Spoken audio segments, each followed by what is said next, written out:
The Last Day by T. Robin Kentner. Hell probably won't be much hotter than this, Kramer thought as he stared intently at the snapshots arrayed on his desk. The building management, apparently for energy reasons, turned off the air conditioning on weekends, and the heat had risen through the building to the point where, here, on the 11th floor, it was smothering. It mottled Kramer's broad, fleshy face with patches of red, caused sweat to run down his flanks under the open-necked dress shirt, made him feel like he was breathing scorched cotton.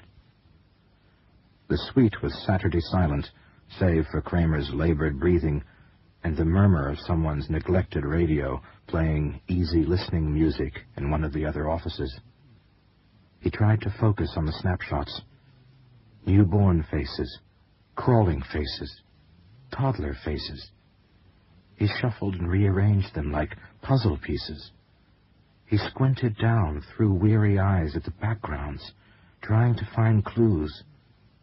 This one had to be Debbie, no doubt about it. But was this one Davy or Tom? The little reddish faces blurred and began to look alike. Ignoring the rest of the packing work he had to do, Kramer grabbed more snapshots out of the box on the floor next to him and spread them out, turning them right side up, scanning the faces. They defiantly blurred into a single, unidentifiable one. Finally, he made a sound between a growl and a moan and sat back from the desk, almost in a trance, panting heavily. Suddenly, she was there before him, seeming to fill his office. He looked up at her numbly. He'd heard or seen nothing of her approach. She was erect, staring emptily, wearing a blue two-piece suit and unseasonably heavy black dress shoes. In the silence, she sat down on the well-worn wood visitor's chair in one fluid movement. Then she jerkily clenched her hands together and shivered. God, I'm cold. Amherstburg, the past. Tricia jerkily clenched her hands together and shivered. God, I'm cold. Kramer's car sat next to the bridge where Sibley Road crossed the river. The near bank began just at the right side of the car and plunged steeply down drifts of snow to the ice-choked water. The far side of the river was invisible, obscured by the driving sleet that came down in parallel, solid ranks, occasionally twisted into imp-like gyrations by gusts of frigid wind. The car's residual heat was fading, but Kramer didn't notice, thanks to his usual lunch of rusty nails chased with beer. Tapping the steering wheel impatiently, he said curtly, "Should have worn your coat." "I barely caught you as it was. You ran out of the office so fast. I thought you were going to leave me standing there in the parking lot," she laughed nervously.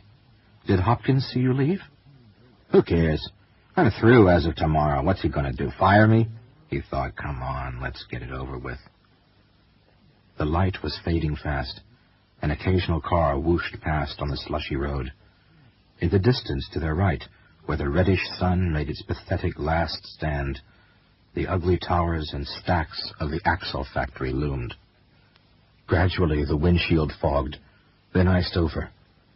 Kramer stared straight ahead, seeing nothing, but aware that Tricia was looking down at her fingernails, lips pursed, figuring out how to approach it. She said quietly, "When do you leave for Cincinnati?" "Sunday. Job starts Monday." He didn't bother to conceal the harshness in his voice. "And Elaine's staying?" He leaned his head back and laughed, squinting. Oh, boy, was she ever. And who could blame her? If there were a Purple Heart for wives, Elaine would win it with oak leaf clusters. Not that he'd ever confessed about Tricia. He wasn't that dumb. He'd observed Lenny Bruce's dictum to lie and keep on lying. But at the end, it had made no difference.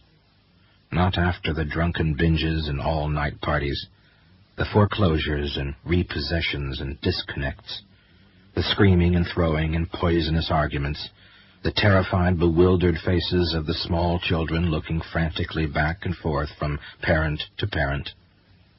Tricia took his arm. He barely felt her hand through his thick coat and numb skin. He moved away. She said softly, "Then take me with you." "No can do," he said with finality.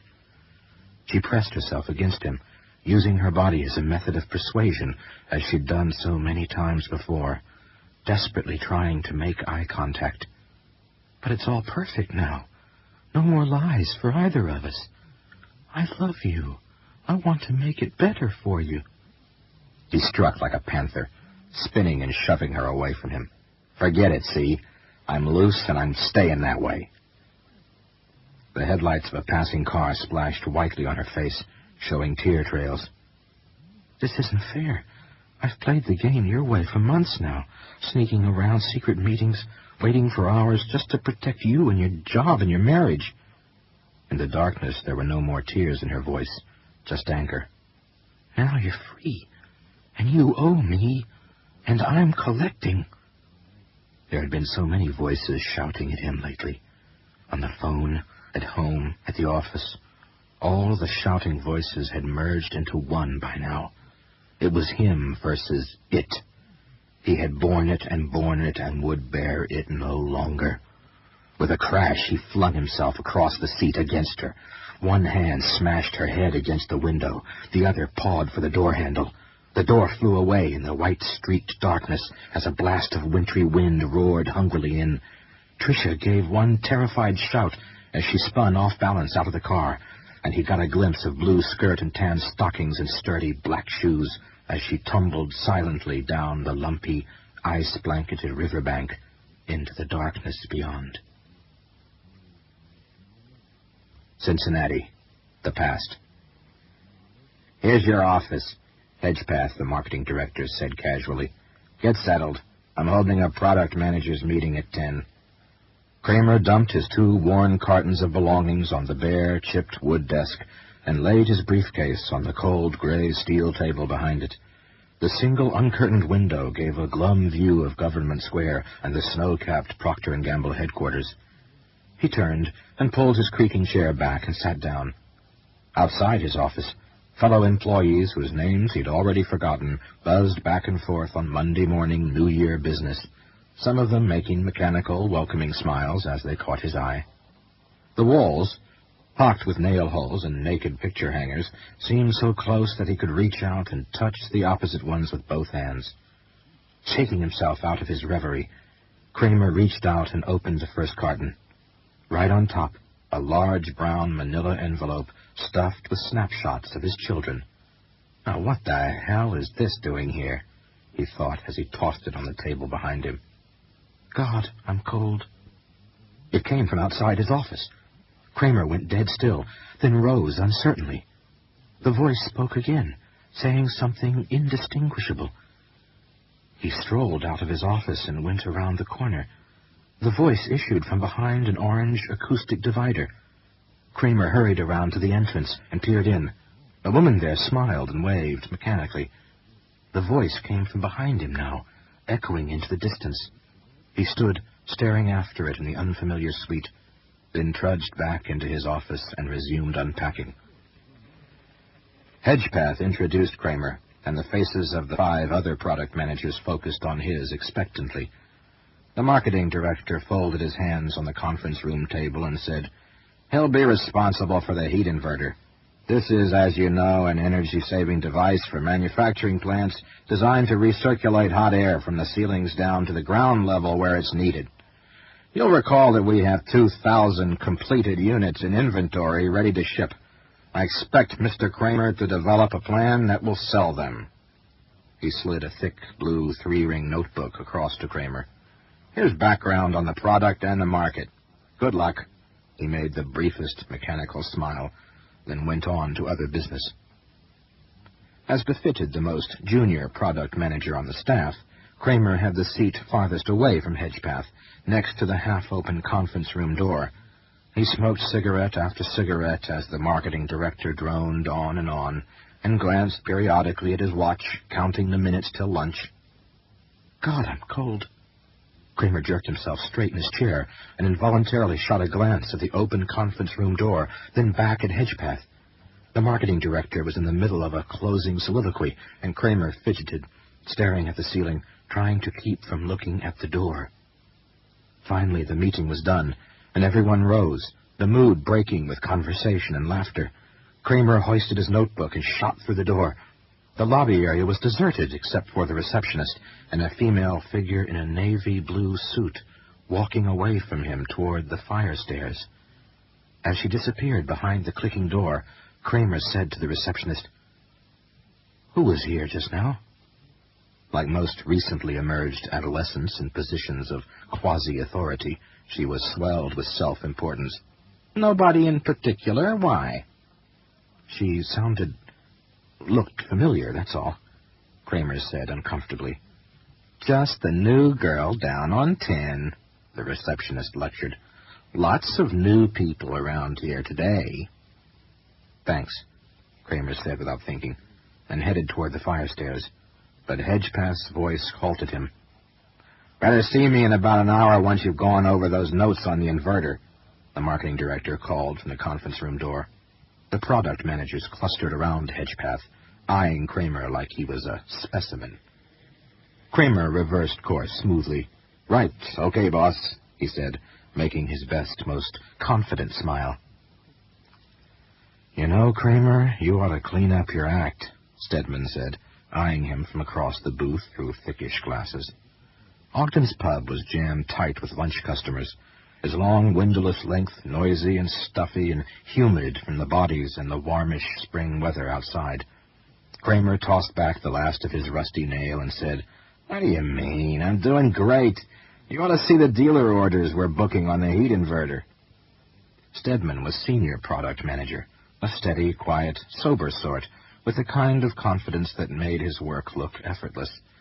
He shook his head patiently and said, "No, I mean that," gesturing at the empty glass. Kramer picked up his beer mug and took a pull. "You know the routine," he said ingratiatingly. "This is a tough line of work. You gotta keep loose."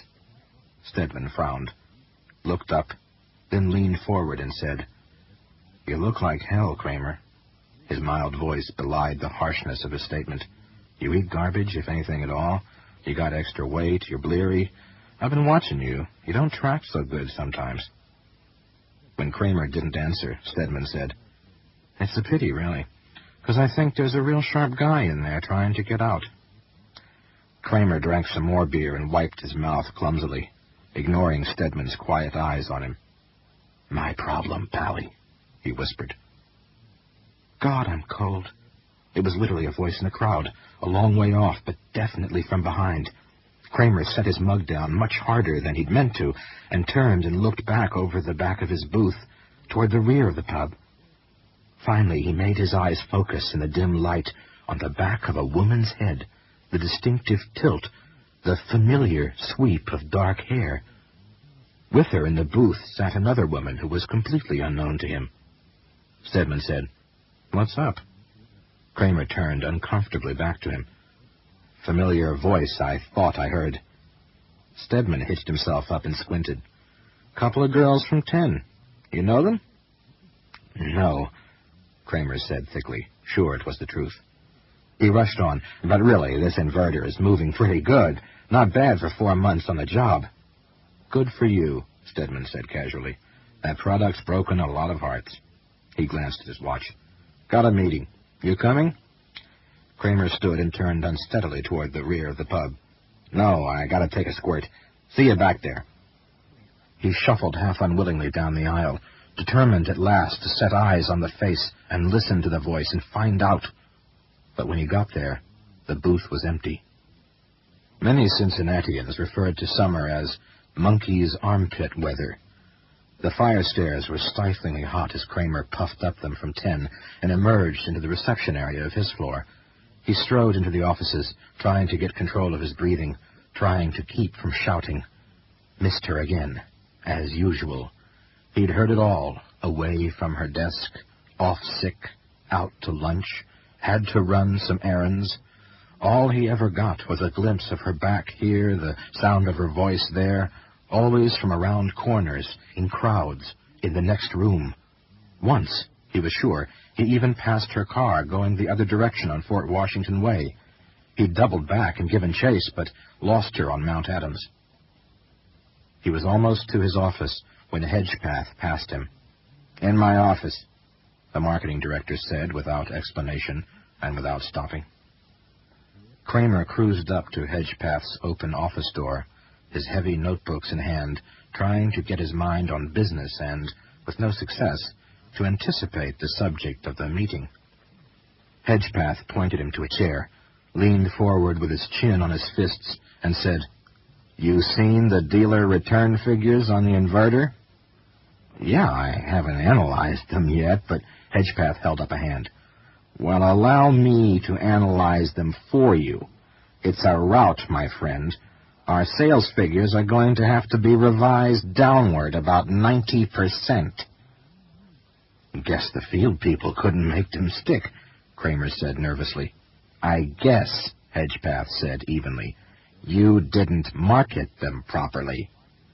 "Hey, you approved the plan. You saw the orders." "Hey, I delegated the whole thing to you. You got lots of dealer orders, but dealer orders aren't sales if the dealers send the product back. In other words, just to make it absolutely clear to you, loading the pipeline isn't the same thing as sales. Or did you know that?" "Well, I got some feedback from the field," Kramer said, trying to keep his tone constructive. "The inverter requires AC outlets in the ceilings. Most plants don't have them and can't justify the cost of installing them, despite the potential energy savings." "Tell me something I don't know. You know how long we've been trying to sell that miserable stillborn heat inverter. You know how many different things we've tried, including, may I add, hiring Mr. Hotshot Kramer, veteran product manager. You loaded the pipeline, and it's backing up into us. It's the joke of the industry, my friend." Kramer wanted to explode, to accuse Hedgepath of sandbagging him with a worthless product and to protest the unfairness of judging Kramer's ability on this effort alone. But the best he could do was to sputter weakly, I did the best I could." Hedgepath smiled grimly and shook his head. "That's loser talk. The bottom line is all that matters. The guy who sleeps the workday away and sells the product is a hero. The guy who puts in 18 hours a day and fails is, for lack of a better word, fired." Kramer's arms and legs felt leaden. His pulse raced. He felt an unbelievably hot flash start at his neck and flow in waves over his face. He stared dully at Hedgepath, barely comprehending his next words. "I want you off the premises right now. Tomorrow's Saturday. You can come back in and collect your stuff." He turned away and stared out the window. Kramer sat there a long time before he could get up and leave. Cincinnati, the last day. Kramer didn't notice his children's faces staring up at him from the desk. His throat was so dry he could barely swallow. He squinted through sweat-moistened eyes at the woman. She stared at him from a great distance, rubbing her hands together as if they were frozen. He said in a hoarse, cracked voice, "You can't imagine what it's been like. I had it all. I was on top of it. I'd made it. Finished with the marriage, better job, big, exciting city. Instead, this." He paused and licked his lips with a dry, furry tongue. He noticed that the color was going out of her face and hands. "It's all gone so incredibly sour. I got crippling money problems, job that's rotten to the core. Nothing's fun anymore." Her skin was now bone-dry white and seemed to be hardening. He said, "Nobody to talk to. And God, I miss Elaine and the kids, and I can't see them. And now I'm fired. I got nowhere to go and no one to be with." He looked at her dark, staring, expressionless face. "I'm so glad you came anyway, despite what I did." Her convulsion nearly made him jump. It was a savage, palsied shaking, as if the woman were penetrated to the core by incredible cold. Her breathing became rapid and shallow and rasping. and she swallowed uncontrollably over and over again. And she said, "Too late, too late, too late." Her eyes rolled up in their sockets, and her clothes became damp and dirty, then went white with a coating of unclean ice. "Too late, too late, too late," came the voice, way back and almost gone. Kramer pitched forward on his desk. It was as though someone had grabbed his shirt front and yanked him down. His chin bounced on the hard wood with a crack. His legs bounced and jerked. He gasped and choked, and then he lay still, eyes frozen open.